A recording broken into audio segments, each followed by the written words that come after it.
అందరికీ నమస్తే అండి. ఈరోజు అన్నపూర్ణాదేవి గురించి తెలుసుకుందాం. అన్నపూర్ణాదేవి అంటే పరిపూర్ణమైన మనసు కలవారు అని.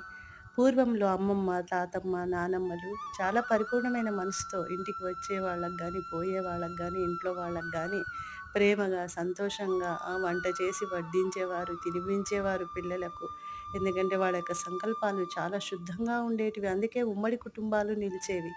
ఈ రోజుల్లో సెల్ఫ్‌గా ఉండే ఫ్యామిలీస్ కూడా చెడిపోతున్నాయి. ఎందుకంటే టీవీల ప్రభావము, ఫోన్‌ల ప్రభావం. అక్కడ వంట చేస్తుంటారు, టీవీ చూస్తుంటారు. ఆ టీవీలలో భయాందోళనమైనవి వస్తుంటాయి, ఎమోషన్స్ వస్తుంటాయి.